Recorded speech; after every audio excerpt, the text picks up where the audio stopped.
আজ বিশ্ব রক্তদাতা দিবস। স্বাস্থ্য ও পরিবার কল্যাণ দপ্তর আয়োজিত রাজ্যের মূল অনুষ্ঠানটি হয় আগরতলার প্রজ্ঞা ভবনে। অনুষ্ঠানে উদ্বোধন করে মুখ্যমন্ত্রী ডাক্তার মানিক সাহা রক্তদানে মানুষের আগ্রহ বাড়াতে সচেতনতার উপর জোর দিয়েছেন। মানুষকে যত বেশি সচেতন করা যাবে তত বেশি রক্তদানে আগ্রহ বাড়বে বলে তিনি অভিমত প্রকাশ করেন।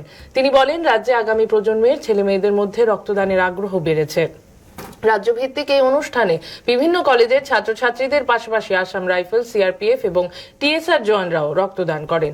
অনুষ্ঠানে স্বাস্থ্য দপ্তরের ত্রৈমাসিক ম্যাগাজিন স্বাস্থ্য সংবাদের আবরণ উন্মোচন করেন মুখ্যমন্ত্রী।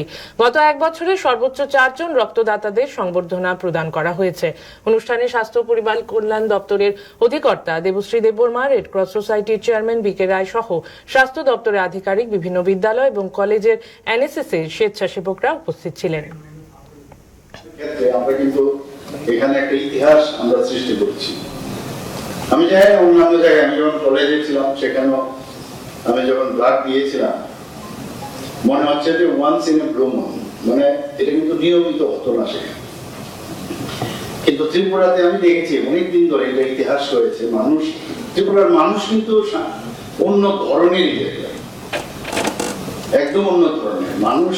এখানে কিন্তু মানুষের জন্য তার মানবিকতা বোধ, সেটা কিন্তু আমরা দেখতে পাই বিভিন্ন সময়।